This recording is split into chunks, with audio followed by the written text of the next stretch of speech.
Olá! No passado, os chamados arquivistas eram os responsáveis por buscar quaisquer documentos que eram solicitados pelos funcionários da empresa, nos arquivos da empresa. Porém, no atual cenário, com um fluxo intenso de informações, isto não é mais possível, ou praticamente não é. Para falar sobre o assunto, os sistemas de informação nas empresas, eu estou com o professor Rogério Cardoso, que é mestre, professor na FH Uniararas e coordenador do curso de Sistemas de Informação. E também com o professor Adalberto Zorzo, que é professor da FHO e já trabalhou em diversas multinacionais. Sejam bem-vindos, obrigado pela presença. E eu gostaria, em primeiro lugar, professor Rogério, o que é e como funciona os sistemas de informação? Olá, Érica, um prazer estar aqui. Bem, sistemas de informação, de uma maneira muito rápida, é o processo de captação, de coleta, de manipulação, de transformação de dados em informações. Essas informações, posteriormente, são usadas para os diversos fins, tanto para as organizações quanto para nós, pessoas físicas. Esses arquivos que nós falamos anteriormente foram transformados em sistemas ou foram implantados, colocados dentro de sistemas nas empresas? Correto.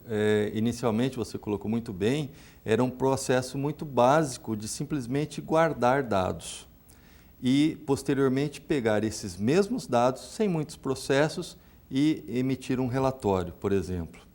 Isso foi avançando com o tempo, foi transformando, foi mudando e hoje as organizações, por exemplo, é impossível viver sem um cadastro de cliente, sem um controle de estoque, um controle financeiro, qualquer que seja o tamanho e o porte, desde uma pequena locadora até uma grande multinacional. Então, na verdade, quando nós falamos em sistemas de informação, envolvem todos os departamentos da empresa, sejam eles recursos humanos, financeiro, produção, todos precisam de sistemas específicos? Sim.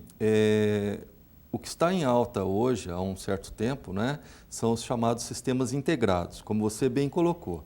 Todos os departamentos necessitam de sistemas, necessitam de controles, desde o nível operacional, de um simples lançamento do pedido, e esse pedido chegando à produção, chegando nos diversos departamentos que compõem a empresa, quanto os outros níveis hierárquicos, como o gestor, que vai tomar uma decisão e precisa de uma informação.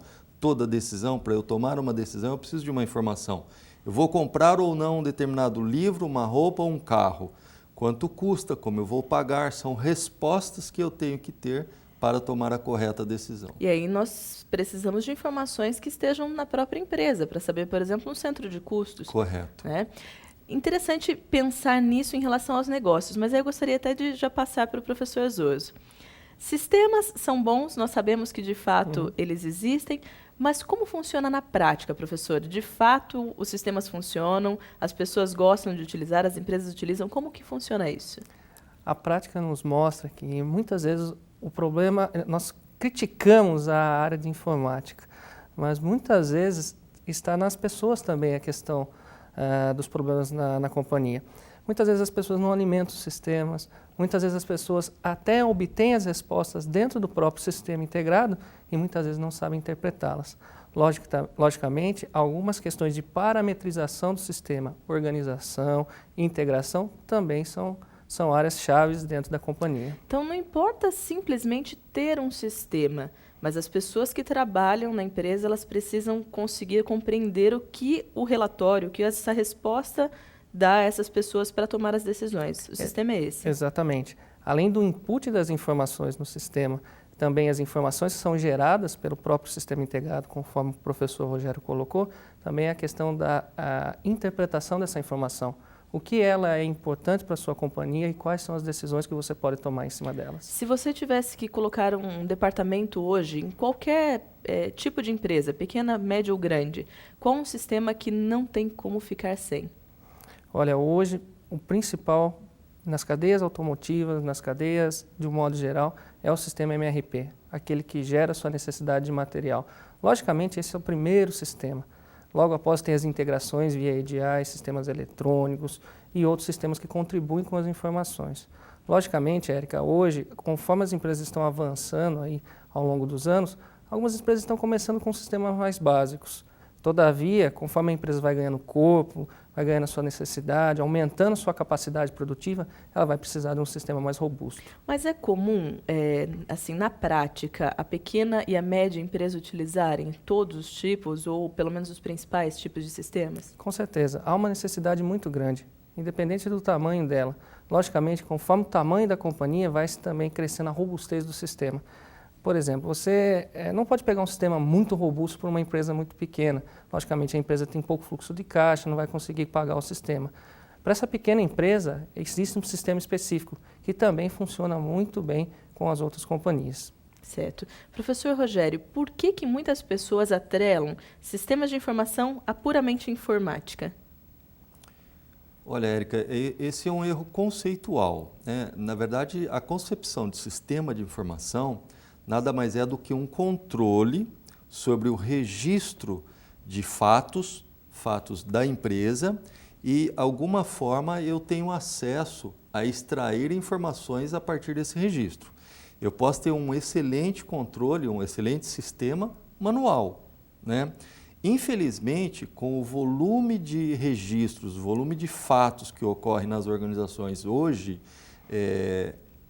controlar isso manualmente acaba ficando inviável, né? E os benefícios incontáveis que a tecnologia proporciona, o barateamento dos computadores. O computador hoje já virou um bem de consumo, uma commodity, uma coisa muito barata, né? É muito comum, dentro de uma residência, nós termos 2, 3, 4 N computadores dentro de casa. Então, para a empresa, ficou uma coisa assim, muito tranquila a aquisição. Por conta disso, é obrigatório a presença desses sistemas e hoje elas não ficam sem. Então, na verdade, a informática ela também faz parte, mas a gente não pode colocar que seria a tradução. Os sistemas são muito mais complexos e muito maiores que isso. Eu gostaria de saber quem decide, quem define por qual sistema utilizar, mas isso nós voltamos a falar no próximo bloco. O Teoria e Prática volta já. Combinando qualidade de ensino com qualidade de vida, a FHO Uniararas foi feita para você, que deseja estudar em uma excelente instituição de ensino instalada em uma cidade com disponibilidade para atividades acadêmicas, esportivas, culturais e diversos espaços para lazer, além da segurança, que garante a Araras uma boa posição no ranking das cidades paulistas com melhor qualidade de vida, segundo o Instituto de Pesquisa Econômica Aplicada, o IPEA.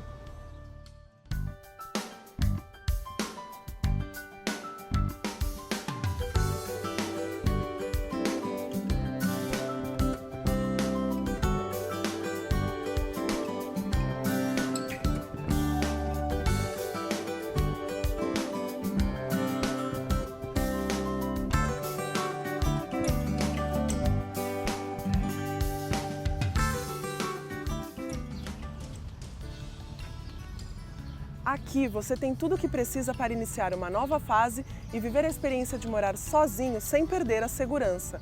Com um amplo estacionamento, campus arborizado e uma completa infraestrutura. Tudo oferecido pela FHO Uniararas, que teve conceito institucional 4 confirmado pelo MEC.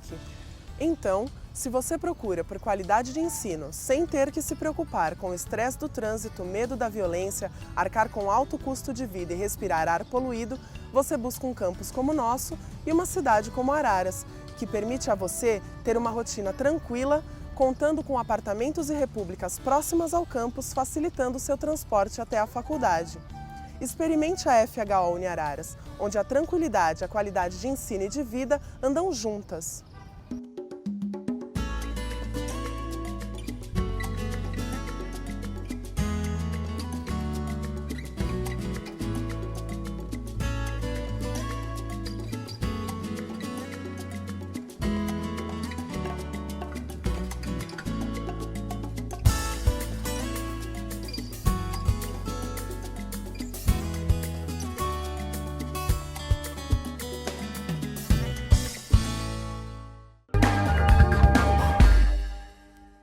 Estamos de volta com Teoria e Prática com a presença dos professores Rogério Cardoso e o professor Adalberto Zorzo, falando sobre sistemas de informação.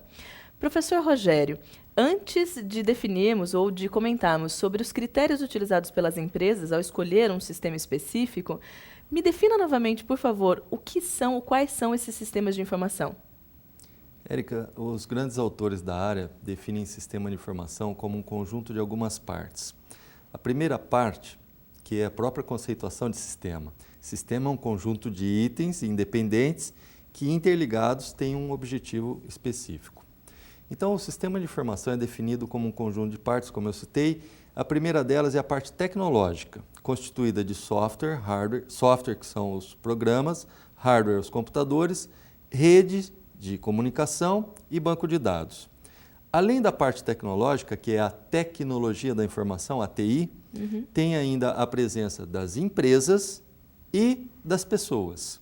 As pessoas que o professor Zorzo citou há pouco. E quando nós dizemos pessoas dentro de sistemas, engloba todas as pessoas, os técnicos e os usuários de qualquer nível, de qualquer natureza. É interessante esse seu comentário, e até ficou me passando pela cabeça que muitas vezes nós falamos, o sistema está fora do ar, o sistema não funciona.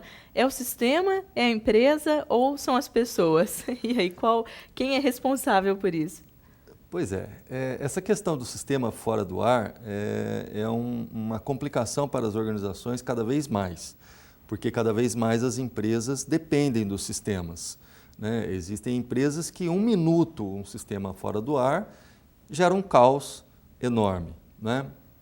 Então, às vezes é um problema técnico, né? Um problema de um hardware, um problema de um link de comunicação, por exemplo, um banco na qual todas as agências, os terminais dependem do seu computador central, do seu centro central de processamento, e esse link, essa comunicação está fora. Às vezes pode até ser um problema humano e às vezes um problema do próprio sistema, eu digo software, né? Por uma falha qualquer, isso daí gerou uma pane e ele saiu do ar. Entendi. Professor Zorzo, se nós considerarmos quem então define a compra ou a implantação de um sistema, como é isso na prática da empresa? Isso é uma pergunta muito interessante, Érica. Muitas vezes, quando a grande diretoria ou os presidentes de empresa ou o pessoal que toma as decisões dentro da companhia vai verificar um software, vai verificar a parte da estrutura, professor Rogério, eles estão vendo pela parte de análise, informações, decisões estratégicas, estão vendo pela parte da cúpula. Nesse aspecto, a nossa prática do dia a dia verifica o seguinte: é importante que todos que vão utilizar esse sistema, todos que vão utilizar esse processo, estejam juntos. Não necessariamente na mesma ordem, mas que todos possam opinar sobre as necessidades. Digo isso, Érica, pelo seguinte: muitas empresas estão com grandes sistemas de informação, todavia trabalham apenas com 10 ou 15% dessa capacidade. Poxa, isso é complicado, porque um sistema ele não é tão barato para ser implementado, principalmente numa grande empresa. Utilizar apenas 10, 20% que seja de um sistema, eu diria até que é um pecado. Exatamente, exatamente. Então, para que isso não ocorra, é necessário que todos dentro da companhia que vão trabalhar diretamente com esse processo opinem se é bom, se é ruim, se isso vai agregar ou não para a companhia. Mas, na sua opinião, se fosse um sistema relacionado à produção, todos os operários que trabalham devem participar para opinar a respeito do sistema? Nesse caso, vou complementar a sua questão. As pessoas chaves que vão trabalhar com esse processo, não só o supervisor de produção, não só o diretor de operações, mas também aquelas pessoas chaves que vão trabalhar com o sistema. Esses seriam os principais critérios para se escolher um sistema?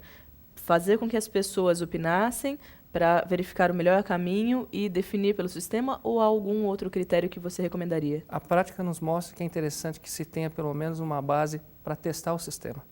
Além da decisão do que o sistema pode fazer, também como que é usado esse sistema, ou operacional. Isso também é muito interessante. Certo. Nós temos alguns tipos de sistemas que são usados na empresa, mas nós deixamos isso para o próximo bloco. Okay. A gente volta já.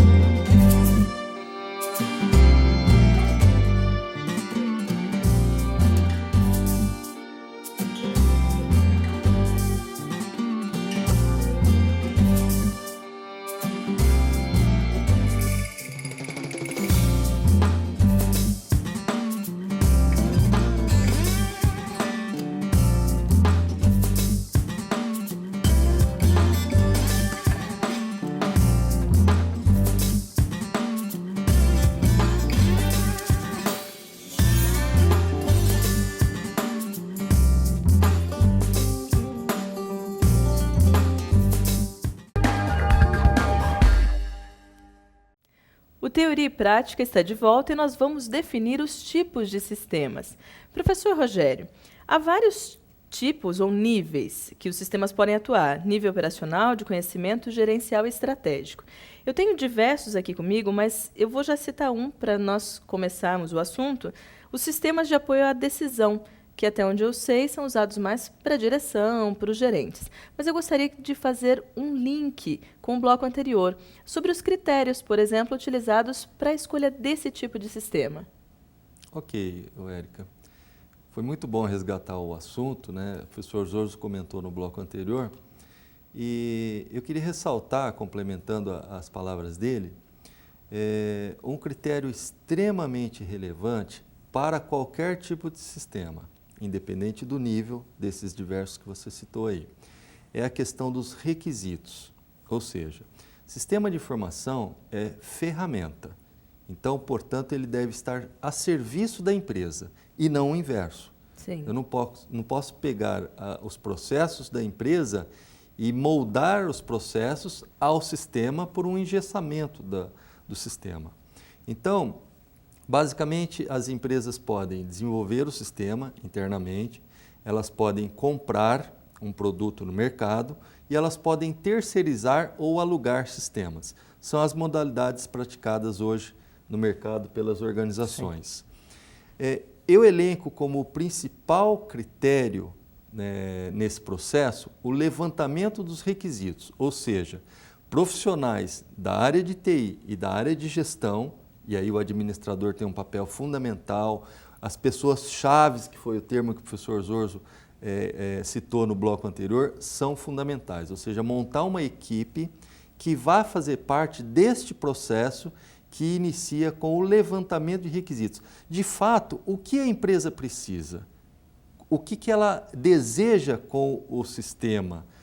O que ela precisa no nível operacional, no nível estratégico, no nível tático gerencial, em toda a cadeia da organização, em termos verticais e em termos horizontais, quais são os processos que serão atingidos pelo sistema. Então, mas nesse caminho, você citou a questão de repente, ter ali uma equipe de TI que consiga fazer esse levantamento. Numa grande empresa, nós sabemos que isso é possível. Uma pequena empresa ou até a média empresa, seria talvez o caso de contratar um consultor especialista na área de sistemas para que ele consiga fazer um diagnóstico na empresa? Correto. O que eu chamei de levantamento de requisitos, ele pode ser feito pelas duas áreas, tanto preferencialmente por uma pessoa de TI, né, porque tem a facilidade de ligar a tecnologia aos negócios. Mas também é comum administradores com essa visão. Sim. Né? Então, os dois cursos, tanto os cursos da área de computação quanto os cursos da área de gestão, eles têm essa interface pelo casamento natural da tecnologia com os negócios. Negócios não vivem sem tecnologia hoje e a tecnologia deve estar, como eu citei, como ferramenta a serviço do negócio. Certo. Nós temos outros tipos de sistemas. Então, por exemplo, aqui, sistemas de informação financeira e contábil de recursos humanos. E aí, uma dúvida minha. Folha de pagamento para recursos humanos faz parte de um tipo de sistemas de informação? Correto. Os sistemas hoje, eles, como eu citei, eles atendem normalmente o nível horizontal da empresa, passando por vários processos e, às vezes, sistemas pontuais, que atende só um departamento, só um processo, como você está citando aí especificamente a folha de pagamento. E aí, no sentido horizontal, eles vão desde o nível básico, por exemplo, o sistema de folha de pagamento, uma parte básica é o lançamento, lá, o apontamento dos trabalhos feitos, dos eventos ocorridos pelas pessoas. Isso é um trabalho, eu vou chamar mecânico, porque não necessita nenhuma tomada de decisão, não exige nenhum raciocínio além de operacionalizar alguma atividade. Sim. Mas pode ir avançando. Poxa vida, qual o índice de abstenção, de ausência das pessoas nos últimos 3 meses? Então, aí eu vou colocando um percentual maior de uso desses sistemas, por exemplo. Isso, e eu vou subindo na importância do tomador de decisão estar à frente desse sistema. Agora, para a gente até encerrar o bloco, eu gostaria de falar com o professor Zoso que existem outros, o gerenciamento da cadeia de suprimentos, sistemas de informação gerenciais ou mesmo de apoio ao executivo. Professor Zoso, você já até comentou anteriormente, as pessoas precisam participar disso. Então, eu posso colocar um diagnóstico feito por um especialista em TI, mas as pessoas precisam participar. Na prática da empresa, quando existe o uso de um sistema, eles são idênticos? São sempre os sistemas de uma mesma empresa que desenvolve ou não? São sistemas diferenciados para cada departamento?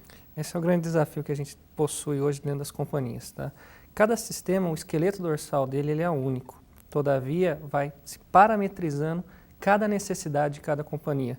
Lógico, eu não posso falar que um sistema da empresa A, numa companhia A, ela trabalha do mesmo jeito com outra companhia A, com o sistema A, todavia, é uma parametrização B. Então, são sistemas, novamente, com espinhas dorsais iguais, todavia, necessidades e parametrizações diferentes. E aí talvez caiba um teste inicial. Exatamente. Bom, um assunto bastante interessante é a questão salarial de quem trabalha nessa área. Então, nós voltamos com isso no próximo bloco. O Teoria e Prática volta já.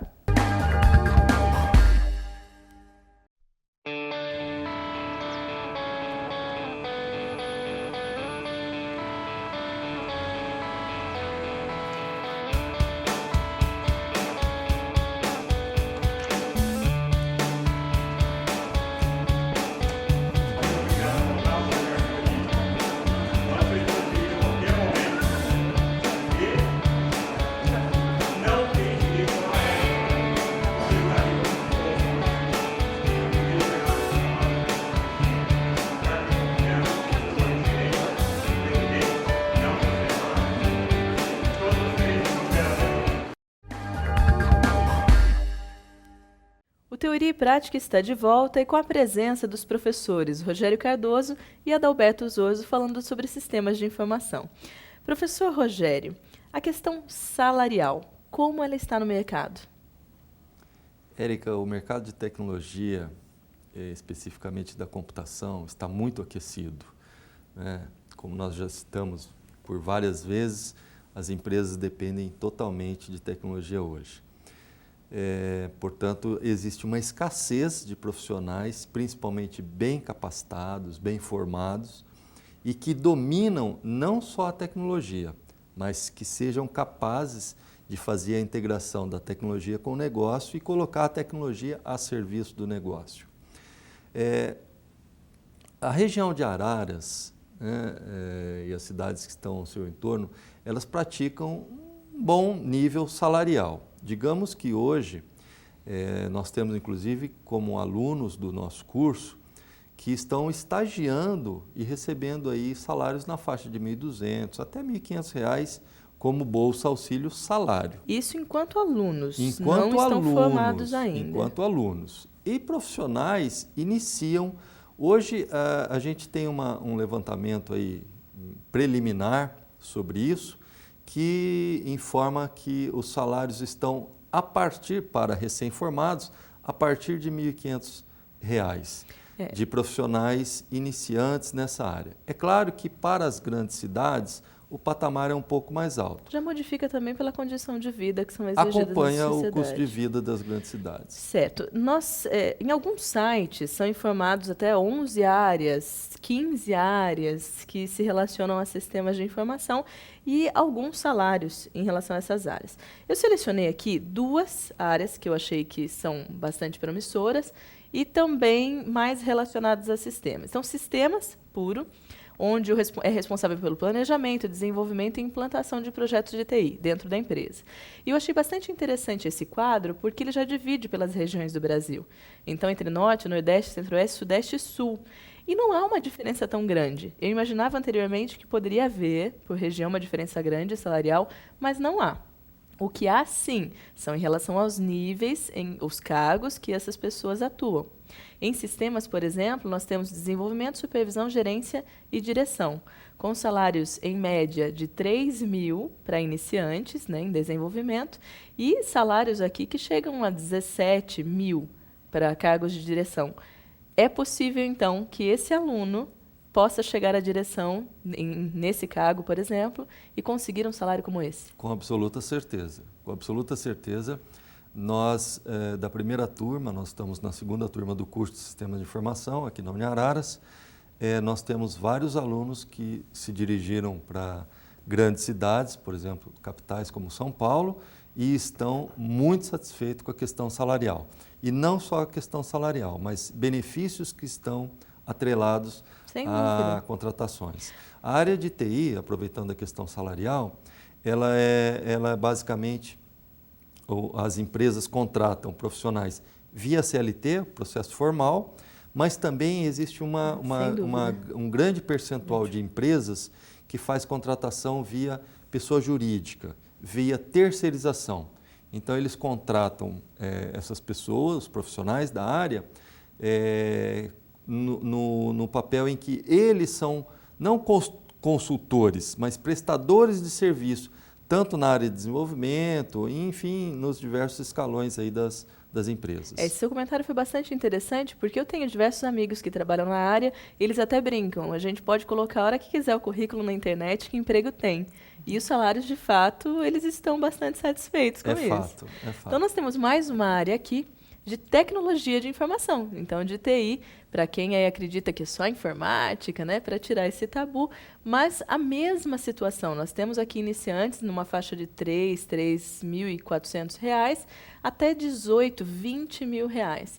Então, de fato, é uma área bastante promissora, independente daquela em que a pessoa possa seguir em sistemas de informação. Com certeza. Maravilha. Professor Zoso, você acredita que, no sentido de comunicação e sistemas de informação, o que essas áreas podem ajudar na educação? Essa é uma pergunta muito interessante, Érica. Nós sempre falamos dos sistemas de informação como tomada de decisão dentro das companhias, mas as tecnologias da informação e comunicação também podem ser utilizadas para a educação. Um exemplo disso é o e-learning, com o qual nós utilizamos as ferramentas de tecnologia de informação e comunicação para levar conhecimento a diversos lugares do país. Então, aí o ensino à distância também entraria, por exemplo, nessa situação. Utiliza um sistema na área educacional para que todas as pessoas em qualquer região ou que tenham acesso à internet consigam também participar. Exatamente. Todo o material, toda a necessidade, vídeos, tudo isso com a ajuda da tecnologia da informação e da comunicação. Então, serve tanto para as empresas como também para treinamento. Uma coisa muito interessante, devido a essa rápida necessidade de atualização, o e-learning se torna peça-chave aí para o profissional ficar atualizado. Maravilha. Obrigada pela presença, professor Zoso. Obrigada, professor Rogério. Quero deixar o Teoria e Prática aberto a vocês para que retornem e nós possamos também discutir mais a respeito desse assunto. Ok, será um prazer. Estamos chegando ao fim e eu gostaria de deixar o e-mail do Teoria e Prática para que vocês coloquem sugestões, críticas ou qualquer dúvida a respeito de algum assunto. teoriaepratica@uniararas.br. Até a próxima!